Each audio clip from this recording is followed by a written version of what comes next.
singulière année que cette année 1643, où l'on voit le roi Louis XIII affronter sa dernière maladie. Il faut vous dire que quelques mois plus tôt seulement, le grand ministre de Louis XIII, celui qui a fait son règne d'une certaine manière, Richelieu, lui-même déjà est passé de vie à trépas.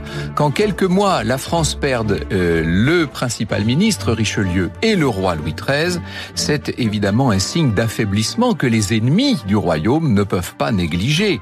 Affaiblissement du pouvoir en France, ce sont des mois pénibles, incontestablement. Or, à cette époque, la France est en guerre ouverte depuis 1635, en guerre totale contre l'Espagne. C'est une guerre extrêmement longue, on l'appellera la guerre de 30 ans, vous savez. Ce sont en quelque sorte les deux grandes puissances d'Europe qui s'affrontent très naturellement. Si vous faites l'histoire de l'Europe, vous vous rendez compte que à chaque période, il y a comme ça des puissances dominantes qui finissent toujours par en venir aux armes. Et en l'occurrence, l'Espagne qui a été enrichie par l'or et par l'argent de ses conquêtes américaines, l'Espagne du siècle d'or, n'est-ce pas, a été la grande puissance européenne contre laquelle cette France qui est en train de faire son précaré, cette France dont l'État s'est centralisé sous la férule d'un certain nombre de rois, devient la grande concurrente de l'Espagne. Alors, cette guerre en cours, je vous l'ai dit, est très disputée. On est passé quand même très près de la catastrophe en 1636, puisque à ce moment-là, les Espagnols étaient quasiment aux portes de Paris. Ils étaient dans la région de Pontoise. En 1642, les Français ont subi une très humiliante défaite à Honnecourt en Artois. Là encore, c'était très périlleux. Et pour les Espagnols, il était naturel de profiter du double avantage d'une position sur le terrain très avantageuse et d'une diminution du pouvoir, d'un affaiblissement du pouvoir en France du fait de la mort de Richelieu et de la mort annoncée de Louis XIII. Donc c'est un contexte vraiment très difficile. Le roi Louis XIII, qui donc, vous l'avez compris, est en train de vivre ces dernières heures, a des raisons d'être inquiet. La France doit combattre sur toutes sortes de fronts, et notamment sur le front flamand, qui est le plus menaçant. Beaucoup de chefs militaires secondaires sont vus comme pas tellement sûrs, d'une certaine façon. Ce qui est vrai, c'est que les armées françaises manquent d'un grand capitaine, d'une sorte de guerrier d'exception sur lequel la monarchie pourrait véritablement compter. Et si justement ce capitaine allait se révéler, et si l'on était à deux doigts de le trouver? Avant de mourir, Richelieu avait recommandé au roi le jeune duc d'Enghien. Le duc d'Enghien était le fils de Monsieur le Prince, qui à Bapaume, au siège d'Arras, à Aire et puis à Perpignan, et à Perpignan sous les yeux même du roi Louis XIII, s'était conduit en héros audacieux. Il faut ce jeune Enghien, il faut lui donner enfin sa chance, avait dit Richelieu. Eh bien, Louis XIII est bien décidé à la lui donner, cette chance. Il a convié à souper Monsieur, c'est-à-dire son frère Gaston d'Orléans, dont il craint toujours les complots et la nature envieuse. Il a convié Enghien, son aimé filleul. Il a convié Nemours et quelques autres pour leur signifier la décision à laquelle il s'est arrêté. Enghien commandera l'armée de Picardie. Le vieux maréchal de l'hôpital lui sera adjoint, histoire de lui mettre un petit peu de plomb dans la tête. C'est sans doute ce que se dit Louis XIII. Le 17 avril, Enghien va donc prendre son commandement à Amiens. Et à ce moment-là, comme si le roi lui laissait les choses d'une certaine manière, comme s'il y avait une passation, Louis XIII va cesser de se battre contre la maladie. Ce duc d'Enghien, l'héritier des Condés, vous l'avez compris, à 21 ans, il a montré beaucoup de force, beaucoup de disposition dans un certain nombre de circonstances militaires. C'est vrai qu'il manque d'expérience, il est particulièrement jeune, et c'est vrai que, bien que jeune, il n'est pas très beau. Regardez-le 5 minutes, le jeune général qui caracole maintenant à la tête de l'armée de Picardie. Regardez-le, admirez son profil d'oiseau de proie. En dépit de sa jeunesse, on peut dire qu'il est buriné quasiment comme un vieux militaire, et c'est vrai qu'il fascine tous ceux qui l'approchent. Alors c'est pas une beauté classique, hein, vous l'aurez compris, menton fuyant, ce grand nez en bec d'aigle, mais il y a une extrême noblesse et au fond du regard, une énergie extraordinaire, un regard de feu, le regard le plus magnétique peut-être de tout le XVIIe siècle. Ce regard, les ennemis de la France vont bientôt apprendre à le mesurer, à l'affronter. Il a donc été envoyé à la tête de l'armée de Picardie. Enghien, il a fort à faire. Les Espagnols sont très menaçants. Ils disposent d'une infanterie qu'on dit impossible à battre. Notamment, ils ont ces espèces de légions, un peu sur le modèle des légions romaines, qu'on appelle les tercios, qui sont quasiment impossibles à vaincre sur le terrain. Les tercios qui sont commandés par Fontaine, le vieux Fontaine qui circule sur le champ de bataille en chaise parce qu'il ne peut même plus marcher. Ces tercios espagnols sont là, bien ancrés au nord de Paris. Ils ont l'intention de fondre sur la capitale. Le chef espagnol, Don Francisco de Melo, a bien l'intention, dans un premier temps, de prendre la place stratégique, de prendre ce qui est le verrou de Rocroi. On va assiéger Rocroi, on prendra Rocroi, et une fois la place prise, eh bien, on pourra enfin fondre sur Paris et mettre à bas cette monarchie française dont l'Espagne est bien décidée à venir à bout. Franck Ferrand sur Radio Classique. Rocroi est donc assiégé et le duc d'Enghien doit secourir la place. Il n'a pas le choix, sauf que il n'est pas, il n'est pas très nombreux. Il est en forte infériorité numérique. Il va essayer d'attaquer les assiégeants avec environ 20 000 hommes. En face, il y en a 28 000 et ce sont en face des troupes disciplinées, aguerries, extrêmement bien pourvues en artillerie, avec, je vous l'ai dit, dans l'infanterie, ces fameux tercios espagnols et wallons qui passent pour tout simplement invincible. Et n'oubliez pas que les Espagnols peuvent compter sur d'importants renforts, les hommes de Bec, 6 000 hommes qui pour le moment sont en train d'achever le siège de Château-Regnault. Et on se dit que dès que le siège de Château-Regnault sera achevé, eh bien ces hommes-là vont pouvoir venir à la rescousse. Cela fera 28 000 hommes plus 6, on sera à 34 000 contre 20 000 seulement du côté de Condé. Je dis de Condé, du duc d'Enghien. Et voilà que le roi Louis XVI, qui s'est battu pendant longtemps contre la maladie et qui attendait comme une sorte d'ultime lumière pour pouvoir partir en paix, qui attendait la nouvelle d'une victoire, le roi Louis XIII va rendre son dernier souffle. Il n'aura pas vu la victoire, Louis XIII. Il meurt dans les affres de l'incertitude, ne sachant pas du tout à quelle sauce son royaume risque d'être mangé. Inutile de vous dire que lorsque le duc d'Enghien reçoit la nouvelle, on imagine le messager qui arrive sous sa tente de combat et qui lui dit « Monseigneur, nous avons la terrible nouvelle » et qui lui tend cette nouvelle de la mort du roi. Le duc d'Enghien ne va pas diffuser cette nouvelle. Il la garde pour lui. Il décide de ne même pas prévenir ses principaux lieutenants. Il n'est pas question de démotiver les gens au moment même où il va falloir attaquer. Et attaquer avec une nouvelle tactique. Ça, c'est très important de comprendre que les Français n'ont plus du tout la même tactique qu'auparavant. Le duc d'Enghien est bien conseillé par un homme de guerre de premier ordre qui s'appelle Jean de Gassion. Jean de Gassion n'est pas un vieillard, lui-même n'a que 34 ans.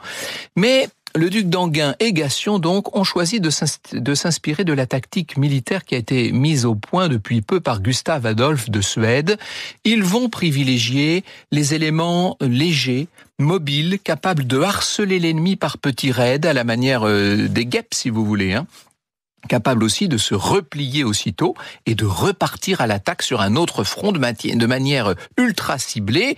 C'est tout l'inverse des méthodes espagnoles des tercios, qui, encore une fois, à la manière des légions romaines, se forment en carré épais et marchent droit à l'ennemi pour essayer de l'écraser comme un rouleau compresseur. Les Français sont dans une guerre de mouvement, si l'on peut dire, alors que les Espagnols demeurent dans une guerre de position. Et d'une certaine façon, on pourrait dire que dans cette affaire, le duc d'Enghien a une guerre d'avance. C'est ça qui va faire la différence. Sa tactique est très offensive. Il revient encore et encore à l'attaque contre les tercios. Et voilà que la bataille va se cristalliser donc autour de Rocroi. Alors, les Français attaquent d'abord les mousquetaires ennemis, leur cavalerie. C'est une offensive superbe contre l'aile gauche espagnole. Sauf qu'à l'autre bout du champ de bataille, si je puis dire, ce n'est pas la même histoire. Face à l'aile droite espagnole, là, les Français sont en grande difficulté. Leur mouvement a été mal calibré. Le vieux l'hôpital est touché. Des troupes importantes ont été capturées. Et l'on voit d'ailleurs les assauts des Français se heurter littéralement à une sorte de muraille espagnole. Et ce sont des régiments entiers qui sont couchés sur le champ de bataille. Et à ce moment-là, tout semble pouvoir arriver, y compris la pire défaite qu'on puisse imaginer. Surtout si les troupes de Bec, si les renforts ennemis venaient à surgir, imaginez ça. Enghien ne se laisse pas pour autant désarçonner. Il n'est pas du genre à se laisser désarçonner au premier coup de boutoir, vous savez. Il a ce caractère enflammé, audacieux. Il s'est adressé à ses soldats avec une fougue extraordinaire et on a senti l'amour, littéralement, dans les cris de ses soldats lorsqu'il les a harangués. Eh bien, il est là. Il intervient pour secourir ses troupes en difficulté avec un mouvement qui est digne d'un Bonaparte plus tard, n'est-ce pas, et qui le préfigure d'une certaine manière. Il va parvenir à libérer les troupes qui avaient été capturées par les Espagnols, qui maintenant nourrissent de sérieux doutes sur leur capacité à l'emporter, surtout si les renforts n'arrivaient pas. C'est ce qui veut dire que les Français doivent aller encore plus vite. Il n'y a pas de temps à perdre. Le combat est extrêmement rude, mais Enghien est là. On a l'impression que cet homme-là se démultiplie. Il est présent sur tous les fronts, si je puis dire, dans tous les endroits du champ de bataille. Il est là à renvoyer les uns, à soutenir les autres. Ce prince français, dont on dit, certains prétendent qu'il serait le fils naturel de Henri IV, et ça se sait, ça, dans les rangs. On a l'impression, avec son chapeau au grand plumet blanc, avec son panache blanc, il peut faire songer au Henri IV de la bataille d'Ivry. Il va essayer de pousser à bout les fameux tercios espagnols. D'ailleurs, Fontaine, le chef des tercios, vient à mourir, et ça, c'est un désastre pour les Espagnols. Et là, la victoire est en train de se dessiner. Les Espagnols vont bien être obligés d'accepter la défaite. Leur incompréhension, ça c'est assez terrible, parce qu'il va y avoir une sorte de coup de théâtre incroyable. Au moment où les Français sont en train de l'emporter, eh bien, ils ne se comprennent pas entre eux. Et il va y avoir, de ce fait-là, de nouveau un retournement de situation. Imaginez cette mêlée furieuse, imaginez le sang partout à terre, la poussière soulevée par tous ces combattants. C'est une des mêlées les plus furieuses de l'histoire. Oui, je vous parlais après la mort de Fontaine, après la mort du chef vénéré des tercios, il y a eu cette espèce de pataquès, si je puis dire, comme il pouvait en arriver assez fréquemment sur les champs de bataille. Les Espagnols exténués comprennent que la défense que la défaite est irrémédiable, et ils pensent, ils essaient de demander la clémence du vainqueur. Et à ce moment-là, le duc d'Enghien va s'avancer vers eux, et il y a des Espagnols qui croient que c'est une nouvelle attaque et qui se mettent à tirer. Vous imaginez la fureur des Français qui sont absolument choqués par ce qui vient de se passer, qui chargent de tous côtés, qui entrent dans les rangs, qui égorgent des lions comme de timides brebis, nous dit la chronique, avec un bilan au total qui va être extrêmement lourd. 2000 tués, 2000 blessés, dont Sainte-Terre et l'hôpital du côté français. Le duc d'Enghien a perdu la plupart de ses gardes. D'ailleurs, lui-même a été assez durement blessé à la cuisse. 2 balles ont heurté sa cuirasse et son cheval est couvert de sang. On le voit descendre de ce cheval sanguinolent, accueilli par Gassion qui le prend dans ses bras.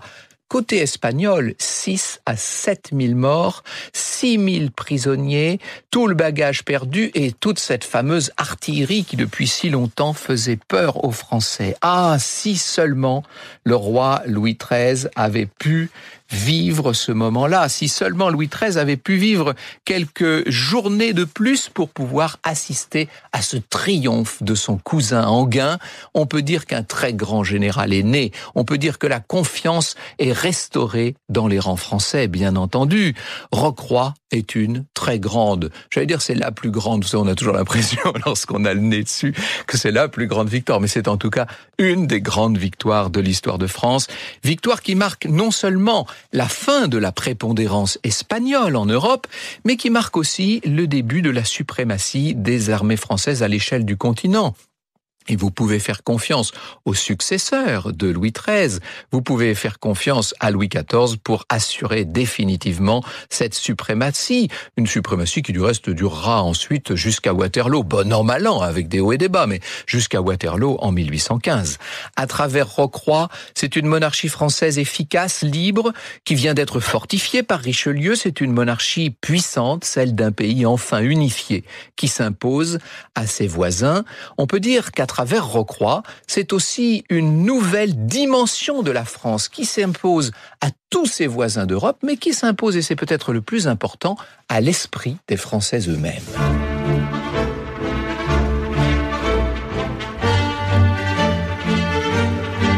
Franck Ferrand raconte sur Radio Classique. Ainsi, l'année 1643 marque-t-elle un tournant décisif dans cette guerre dite de 30 ans. Or, en décembre de la même année de 1643, la veuve de Louis XIII, la mère de Louis XIV, Anne d'Autriche, devenue régente, va faire un nouveau maréchal de France. Et ce n'est pas le duc d'Enghien, futur Grand Condé.